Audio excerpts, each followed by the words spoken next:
มื้อนี้จะมาเปลี่ยนเนาะเปลี่ยนปากเนาะเปลี่ยนปากแล้วก็ต้องได้มางออกเนาะมาเบิ่งวิธีมางออกเนาะ1ให้หันน็อตตัวนี้เนาะน็อตตัวนี้ออกเนาะแล้วก็น็อตทางในช่องโตเนาะตัวนี้กับอยู่นี่แล้วมาสังเกตเบิ่งอันนี้มีลูกศรของมันเนาะนี่จะมี2อันเห็นบ่ลูกศรจะมีลูกศรตัวนี้ครับหลังจากนั้นเฮาบิดน็อตช่องโตนี้ออกเนาะบิดน็อตออกเนาะน็อตช่องโตนี้ออก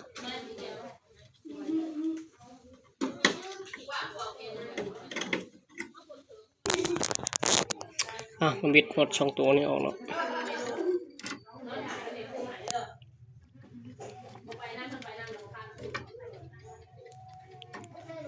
หลังจากนั้นแล้วถอดออกเนาะ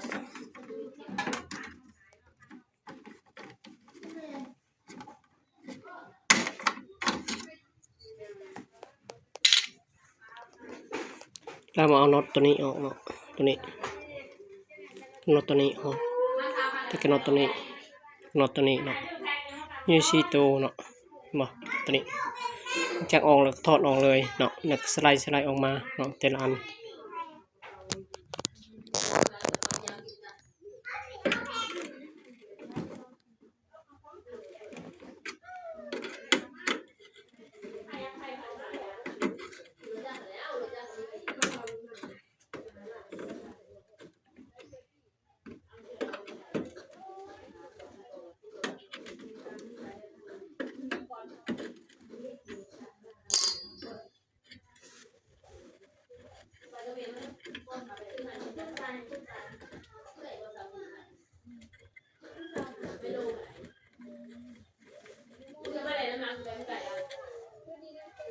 นี่จับออกเลยเนาะตอนนี้นี่เนาะอันนี้เพิ่นเอิ้นว่าปากหนึ่งเด้อนี่ปากหนึ่งเนาะ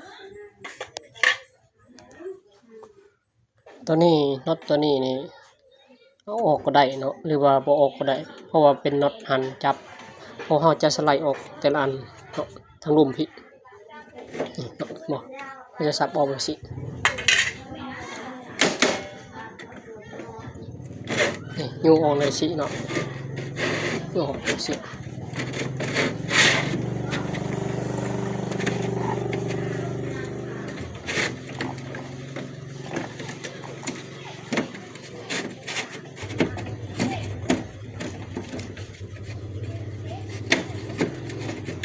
นี่เนาะจะออกสินี่เพิ่นเอามาปากหนึ่งเนาะนี่มันจะเป็นรางแบบสีเด้อเป็นรางแบบสีข้างในมันเปื่อนเนาะไขมาน้ำไม้มันพร้อมเนาะแล้วก็สิเปลี่ยนสีใส่เติม8 ปากเนาะจะมีตัวนี้นี่มีเบอร์ของมันอยู่เด้อเบอร์ของมันอยู่นี่เบอร์8ตัวนี้ใช้ตัวนี้แหละมี8 อันเนาะ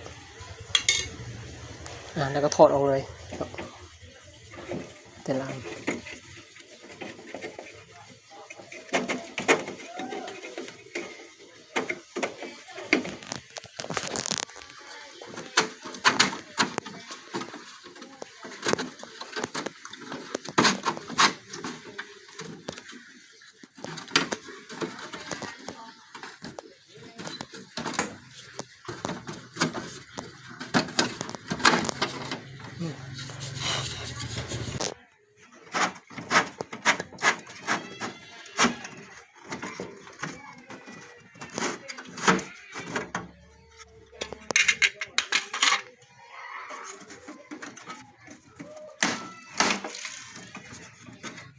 ตูดออกแต่ละอันเนาะจนมันเบิดเนาะออกมาเดียวกัน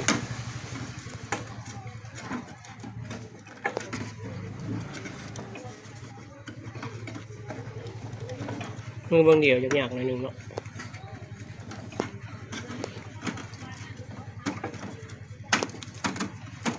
มันคาเขามีเขากินน้ำ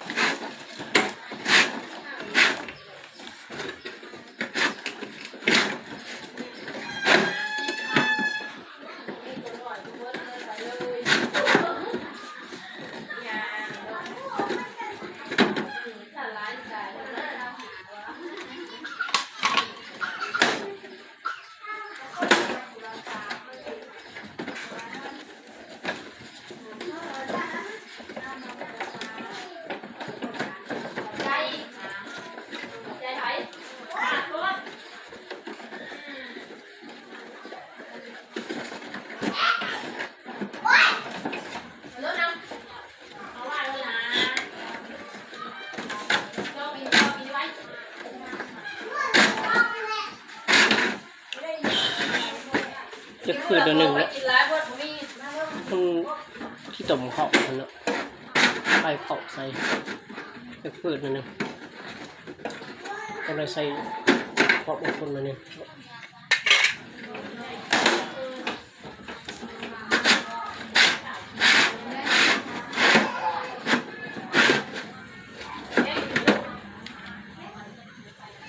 เพื่ออะไรนี่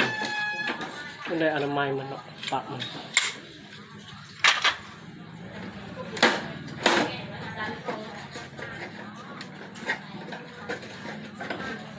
ตัวนี้ตัวล็อกมันเด้อล็อกระยะห่างของปากตัวนี้เนาะ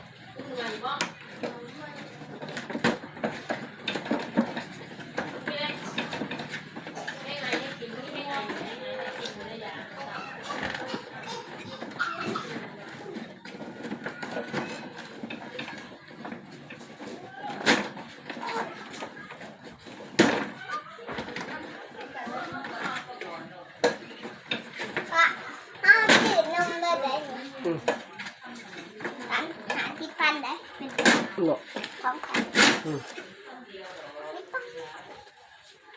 ใกล้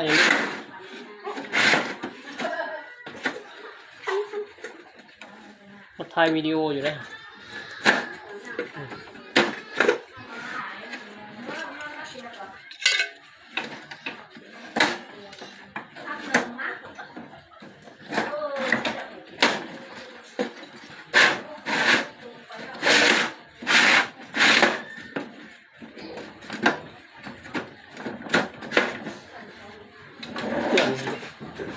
ก็ได้อนามัยมันเปื่อนให้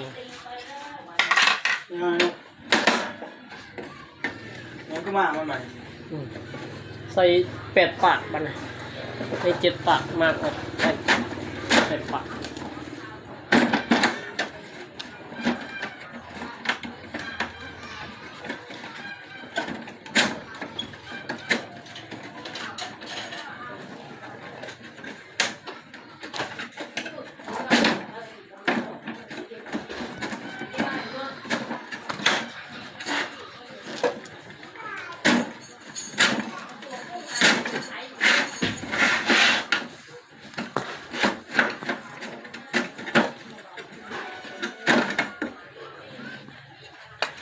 ตัวต้มอิดตัวนี้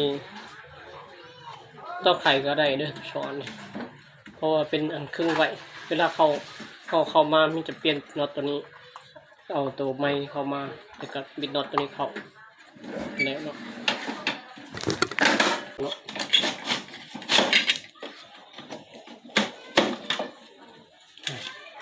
เพื่อนในอนามัยมัดพอเลยเนาะ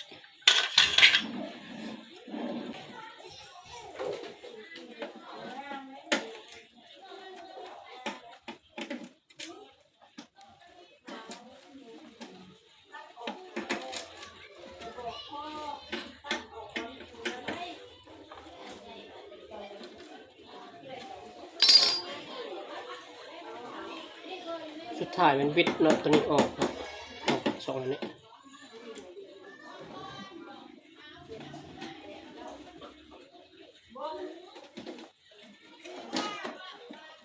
นี่ก็ออกมาเก่าด้วยแต่พยายามส่องน็อตตัวนี้ให้มันสื่อกันเนาะจะได้ไม่สิเลื่อนไปเลื่อนมาตัวนี้สามารถเลื่อนไปมาได้ด้วยตัวนี้เพื่อให้จื้อน็อต2 ตัวนี้แล้วลูกศรทางนี้เนาะมันมีลูกศรตัวนี้เนาะลูกศร2 อันนี้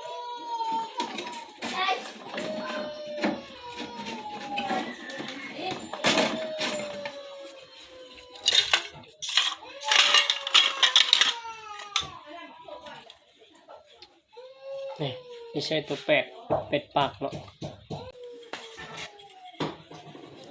ที่ใส่มันเอาตัว A เนาะตัว A ไปทางหน้าพี่ตัว A ตัว B เนาะ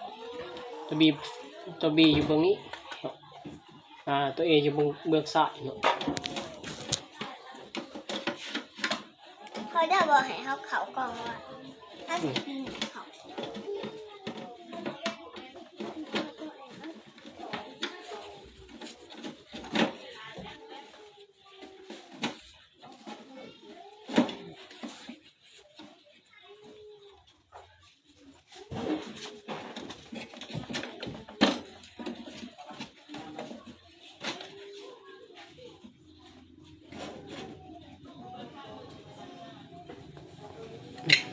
น็อตมาใส่น็อตล็อกไว้เด้อตัวนี้ล็อกไว้ที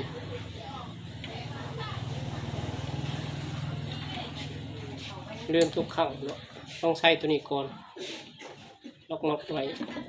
หลังจากนั้นเราก็เอาเข้าตรงนี้เอาขยูมาตันตัวนี้เลยครับ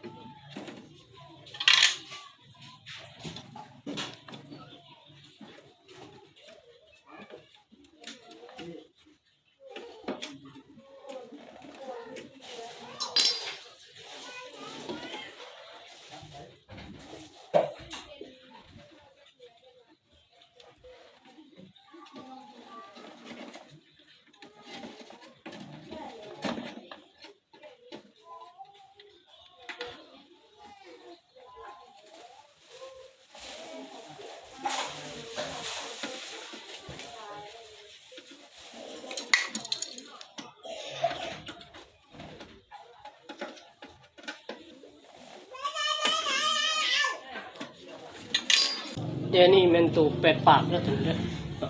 ใส่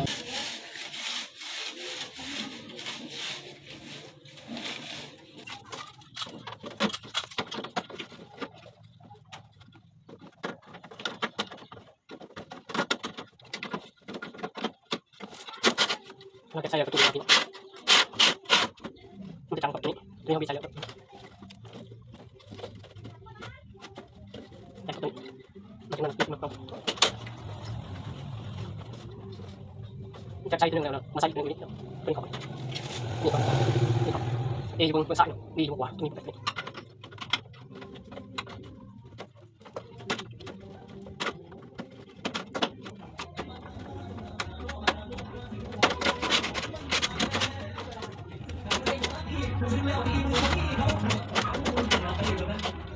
เดี๋ยวจะมาแบบนี้เนาะแล้วก็เอาวางใส่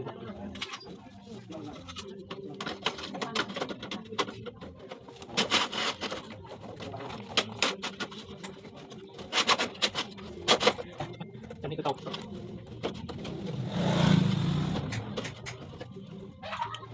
ใส่ปากแล้วมาใส่ตู้ขับนึงเนาะเป็นอาหารของปากใส่ปากเตาเลยไม่เริ่มตัวเองไม่รู้ว่าคนชาติดีกว่า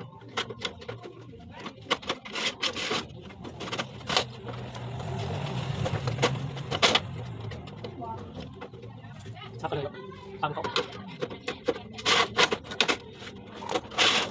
ผมชิมเนาะทำเลย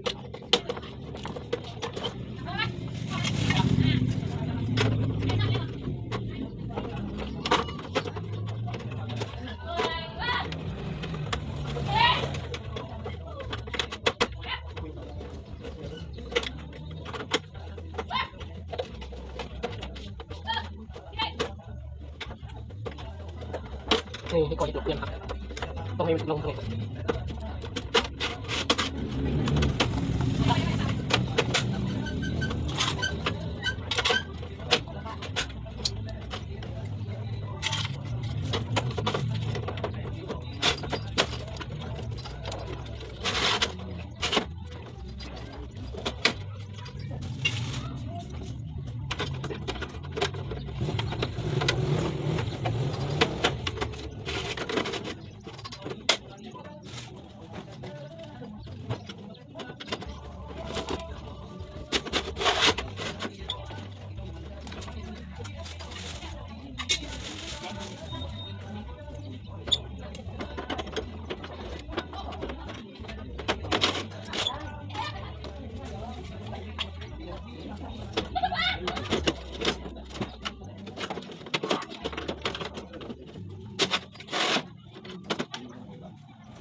นี่ปักฟิวอยู่แล้วมาฟิวนี่เป็นปากแล้วก็เป็ดนี่ใส่ตัวผัด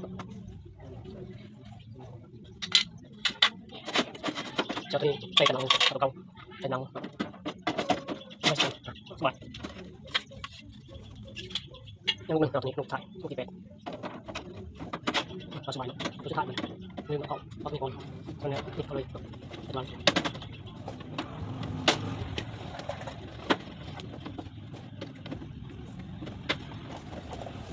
จะยิงครับ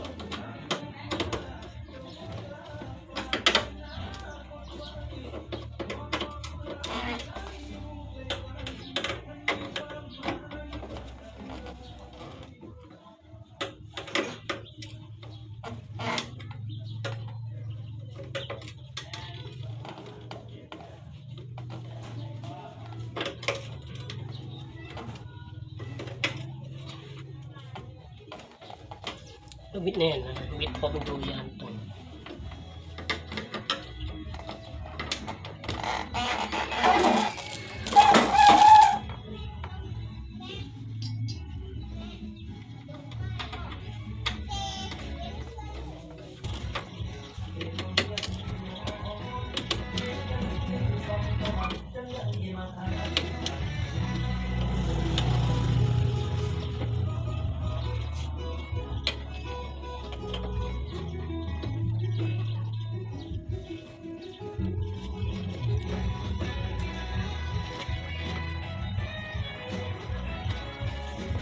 สำเร็จไปครับการประกอบ8ปากครับสำเร็จระยะห่างกันประมาณอยู่10 ปลายเซนเนาะพอดีการหยอดเข่าหน้าปีหน้าแซงเนาะแต่ว่าเป็นย้อนแห้งเด้อจะดีที่สุดเนาะเพราะเจ้าได้ทดลองมาแล้วเนาะ